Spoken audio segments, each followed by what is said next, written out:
అంటే మీరు సింగనగర్లో మొత్తం అధికార యంత్రాంగం అక్కడ కాన్సన్ట్రేషన్ చేస్తుంది. ఇప్పుడు ఆర్ఆర్పేటలో అదే పరిస్థితి ఉంది, మిల్క్ ప్రాజెక్టులో అదే పరిస్థితి ఉంది, ప్లస్ ప్రకాశం బ్యారేజ్ డౌన్ స్ట్రీమ్లో కూడా ఇప్పుడు మొత్తం కూడా ముంపు గురవుతుంది. అప్ స్ట్రీమ్లో మీరు ఇందాక అన్నట్టు ప్రేమపట్నం కానీ కొట్టుపల్లిపూడి కానీ కర్రీ కానీ మొత్తం కూడా ఇప్పుడు అన్ని జలదిక్కుందాం అన్నింటి మీద. అందుకనే వాట్ ఐఎమ్ సేయింగ్, నేను అందుకనే ఒక్క ప్రాంతమే కాకుండా సింగనగర్కు ప్రారంభమైంది, అక్కడి నుంచి ఇప్పుడు కూడా నీళ్లు పెరుగుతున్నాయి. పెరిగినప్పుడు వల్నరబుల్ ప్లేసెస్ ఎక్కడైతే ఉన్నాయో అవంతా కూడా మీరు చెప్పినట్టు కృష్ణలంక, ఇబ్రహీంపట్నం ఇలాంటి ప్రాంతాలు కూడా వచ్చే ప్రమాదం ఉంది, వచ్చాయి. ఇది ఇంకా రాత్రికి రేపటికి పెరిగే ప్రమాదం ఉంది. అన్నీ కూడా అందుకనే వార్ ఫుటింగ్లో సర్వశక్తులు వడ్డీ ఏమేం చేయాలో చేయడం కోసం ప్రయత్నం చేస్తున్నాం, అన్ని చర్యలు తీసుకుంటాం.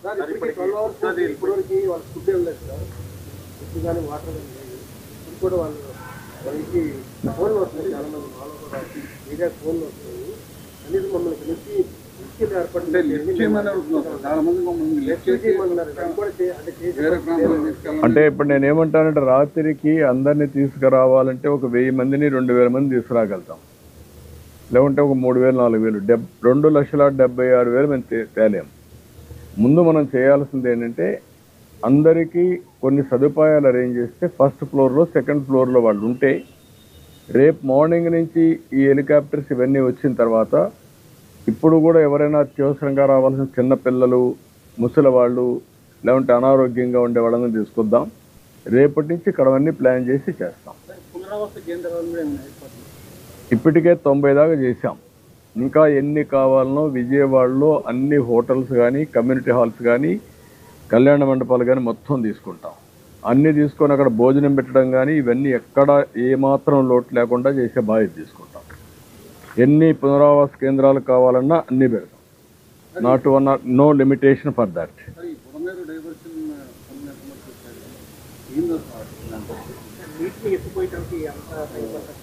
మరి ఇప్పుడు ప్రస్తుతానికి బుడమేరు ఆ బ్రీచెస్ క్లోజ్ చేయడానికి కూడా రాత్రి లైట్లు పెట్టి అక్కడ వర్క్ కూడా స్టార్ట్ చేసాం.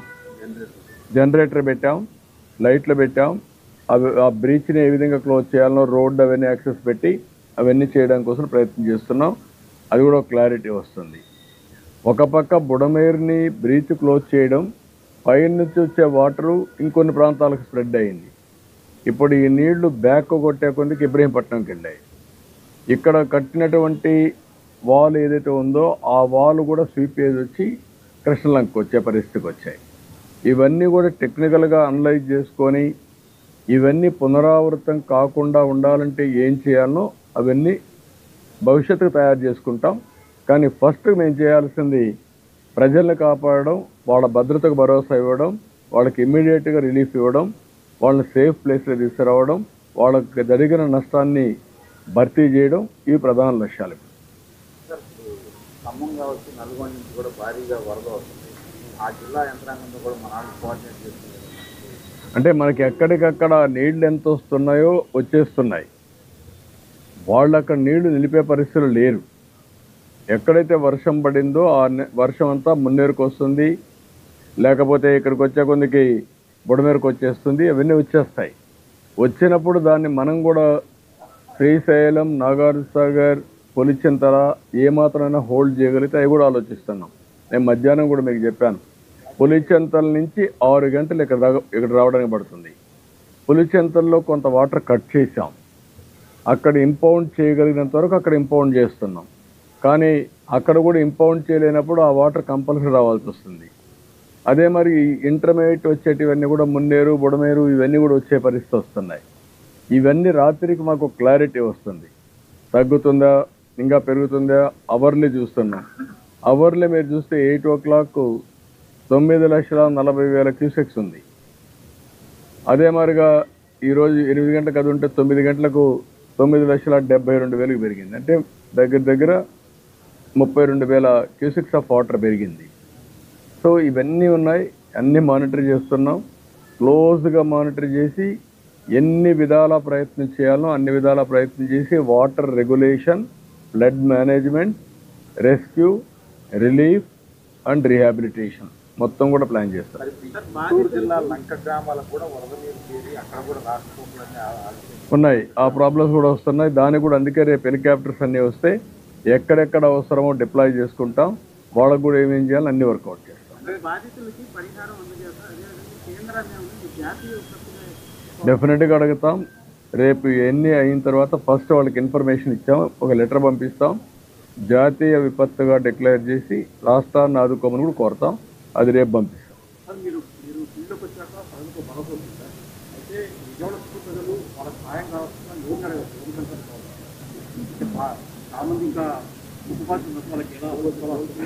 అంటే మీ కాల్ సెంటరు నేను 2 నెంబర్లు పెట్టాము కాల్ సెంటర్. అదేమా ఇప్పుడే ఇస్తాను ఆ నెంబరు చూడ అటువంటి ఆ నెంబర్ అండి. ఇప్పుడు నేను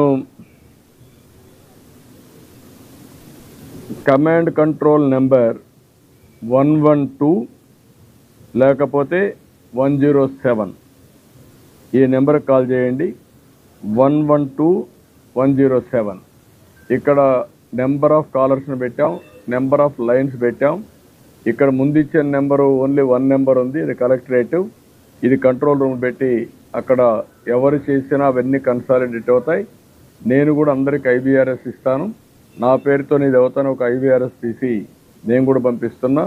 వాళ్ళు ఇచ్చిన ఫీడ్బ్యాక్ తీసుకుంటా, రెగ్యులర్గా వాళ్ళతో టచ్లో ఉంటా, మీ ద్వారా కూడా తెలియజేస్తా. ఎప్పటికప్పుడు వాళ్ళ ఫీడ్బ్యాక్ కూడా తెలుసుకొని అవసరమైతే మళ్ళీ నాకు కృష్ణలంక ఆ ప్రాంతం కూడా తెప్పించుకుంటాను, ఇబ్రహీంపట్నం తెప్పించుకుంటాను. కాంప్రహెన్సివ్గా ఒక హ్యూమన్లీ ఏమేమి పాసిబిలిటీ ఉంటే అన్నీ చేస్తాం. నో క్వశ్చన్ ఆఫ్ కాంప్రమైజ్, ఎక్కడా రాజీ పడే పరిస్థితి లేదు.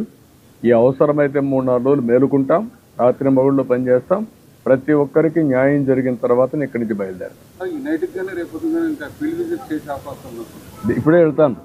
ఇది మీతో అయినాక మళ్ళా ఆఫీసర్లందరినీ మా సెక్రటరియట్లో ఉండే సీనియర్ ఆఫీసర్స్ అందరినీ రమ్మన్నా. ఆల్ ఐఏఎస్ ఆఫీసర్స్, సెక్రటరీస్ అందరూ, సీనియర్ సెక్రటరీస్ కూడా ఒక్కొక్క సచివాలయం తీసుకుని మానిటర్ చేస్తాం. మేమేదో పెత్తనం చేయడానికి లేము. మేము ప్రజలకు సేవకులుగా ఉంటాం. వాళ్ళకు న్యాయం జరిగే వరకు ఇక్కడే ఉంటాం.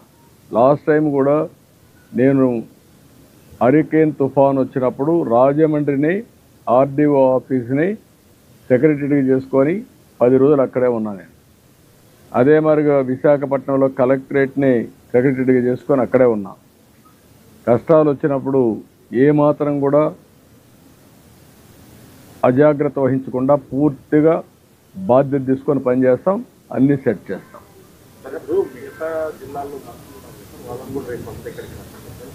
అవసరమైతే అక్కడ కూడా కొన్ని చిన్న చిన్న ప్రాబ్లమ్స్ ఉన్నాయి. ఎందుకంటే అన్ని దిక్కల వర్షాలు పడ్డాయి. అవన్నీ చూసుకొని ఫ్రీగా ఉండే మంత్రులను రమ్మంటాం, వాళ్ళు కూడా సూపర్వైజ్ చేయమంటాం. అంటే శ్రీశైలం, జూరాల అవి కొంత ఆల్మట్టి అవి కొంత తగ్గాయి. అయితే శ్రీశైలం నుంచి నాగార్జున సాగర్కి వచ్చేవి కూడా తగ్గుతున్నాయి.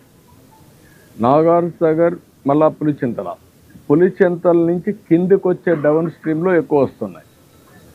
అక్కడే మనకి ప్రాబ్లం. మున్నేరు, బుడమేరు, లేకుంటే వైరా, అక్కడ ఇంకొక ప్రాజెక్ట్ కూడా ఉంది, కట్లేరు, అవన్నీ ఉన్నాయి. ఇవి ఎక్కువ వచ్చాయి.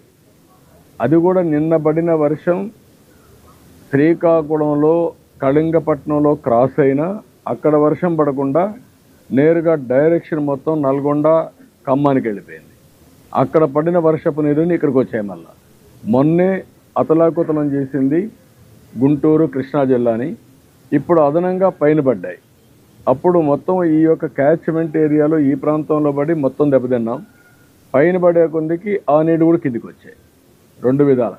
అదే శ్రీకాకుళంలో వర్షం పడి ఉంటే ఇంత ప్రమాదం వచ్చేది కాదేమో. అక్కడ గాలి లేదు, వర్షం లేదు. ఓసారి డెస్టినీ, కొన్ని ఇబ్బందులు వస్తాయి. ఆ ఇబ్బందులు సమర్థవంతంగా ఎదుర్కోవడం తప్ప వేరే మార్గం లేదు. ఏం చేయాలో అన్ని చర్యలు చేస్తాం. Will act it. ఇంకోటి ప్రజలు ప్యానిక్ సిచ్యువేషన్ ఉంది. రేపు అంటే అమావాస్య కారణంగా ప్రభుత్వం ఈ వాటర్ని రిసీవ్ చేసుకోగా ఎదురుదనే అవకాశం ఉంది. ముందేళ్ళు ఫ్యూచర్స్లో కూడా మళ్ళీ ఎవరి దగ్గర మళ్ళీ ఎదురుదనే అవకాశం ఉంది. దాంతో నందిగామ అంటే నందిగామకు సంబంధం లే కదా, అది మరి ముందే వచ్చి మొత్తం హైవే మీదకి వచ్చేసి ఒకవేళ వచ్చినా కూడా సముద్రం నుంచి కిందికి వస్తే ప్రకాశం బ్యారేజ్ కిందన కదా ఇవన్నీ. ఇంకా వస్తే ప్రాబ్లం వచ్చేది ఈ పక్క వస్తుంది, పైన రాదు. ఏది ఏమైనా ఒక ప్రాంతంలో వస్తుంది, ఒక ప్రాంతంలో రాదనకుండా ప్రాబ్లమ్స్ ఉంటాయి, సమస్యలు ఉంటాయి. ఆ సమస్యలను అధిగమించడానికి ఏమేం చేయాలో అన్ని చేద్దాం. మేమన్నీ కూడా వాచ్ చేసుకుంటాం. Time to time end to end solutions ఏవైతే ఉన్నాయో మానవత ఎలాంటి తప్పు చేయకుండా మనం మనుషులుగా సమర్థవంతంగా నిర్ణయాలు చేసి ఆ సమర్థవంతంగా ఉండే నిర్ణయాలు అమలు చేసి ప్రాణ నష్టాన్ని కాపాడాం, కానీ వాళ్ళ కష్టాలు తగ్గించలేకపోయాం. అదే సమయంలో ఆస్తి కూడా నష్టపోయే పరిస్థితికి వచ్చాం. దీన్ని ఏ విధంగా కాంపన్సేట్ చేయాలనో అన్నీ ఆలోచించేస్తాం.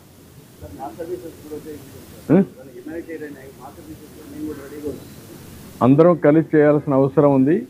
ఇప్పుడు ఒకరి మీద ఒకరు ఇది చేసుకోవడం కాదు. ప్రజలను కూడా అప్పీల్ చేస్తున్నా, దయచేసి అర్థం చేసుకోండి. ఇది ఒక విధంగా మేము వచ్చిన 80 రోజుల్లో ఇది రావడం అనేది మొన్నటి వరకు ఆనందపడ్డాం. వర్షాలు బాగుపడ్డాయి, కరువు తగ్గుతుందని, రిజర్వాయర్స్ అన్నీ బాగా ఫుల్ అయ్యాయని. అదే సమయంలో ఈ కష్టం కూడా తెచ్చిపెట్టింది. ఏది ఏమైనా అన్ని విధాల ప్రయత్నం చేస్తాం, అందరి సహకారం తీసుకుంటాం. మీరు కూడా ప్రజలకు ఎప్పటికప్పుడు తెలియజేయండి. మనం ప్రభుత్వం చేసే పనులన్నీ ప్రతి ఒక్కరికి, చివరనున్న ప్రతి ఒక్కరికి వాళ్ళ కష్టం తగ్గించి, బాధలు తగ్గించి సహాయం చేయడం మా ఆలోచన చేస్తాం. Thank you. నేను రాత్రికి ఇక్కడ ఉంటా, మళ్ళీ వెళ్తా. మీకు ఏదైనా ఉంటే టైం టు టైం మేము బులెటిన్ రిలీజ్ చేస్తాం. అవర్లీ బేసిస్ ఎంత వాటర్ వస్తుందో అవి కూడా రిలీజ్ చేస్తాం. అదే సమయంలో ఏమేమి రిలీఫ్లు చేస్తున్నాం, ఏమేమి డెవలప్మెంట్ ఉన్నాయి అన్నీ చేస్తాం. మీకు ఒకటే దీనికి సమాధానం, పెద్ద ఎత్తున సహాయ కార్యక్రమాలు చేయాలి. అదొకటే మార్గం. రెండోది, ఎంతమందిని వీలైతే తీసుకొచ్చి ఏదో రీహాబిలిటేషన్ సెంటర్లో పెట్టి, క్యాంపులు పెట్టి, అన్ని విజయవాడలో ఎన్ని ఫంక్షన్ హాల్స్ ఉంటే అన్నీ పెడదాం. అవసరమైతే హోటల్స్ కూడా తీసుకోమని చెప్పాను మా వాళ్ళకి. ఏమి కొంపలేం కూలిపోవు, హోటల్ కూడా తీసుకుందాం, అన్ని దిక్కలా పెడదాం. ప్రజల కంటే మించింది ఏం లేదు. అన్ని కూడా తీసుకుంటాం, అన్ని తీసుకొని అన్ని చెల్లింది. ఇప్పుడు ఆపరేషన్ లేకుండానే మోకాళ్లకు ప్లాస్మా ట్రీట్మెంట్. మీ ఆర్థోపెడిక్ సమస్యలన్నిటికీ రోబోటిక్ టెక్నాలజీ ద్వారా తక్కువ ఖర్చుతో శాశ్వత పరిష్కారం. Free consultation. ప్రతి ట్రీట్మెంట్ పై 20% డిస్కౌంట్. ఈ ఆఫర్ కొద్ది రోజులు మాత్రమే. త్వరపడండి. V9 hospitals 9281465842.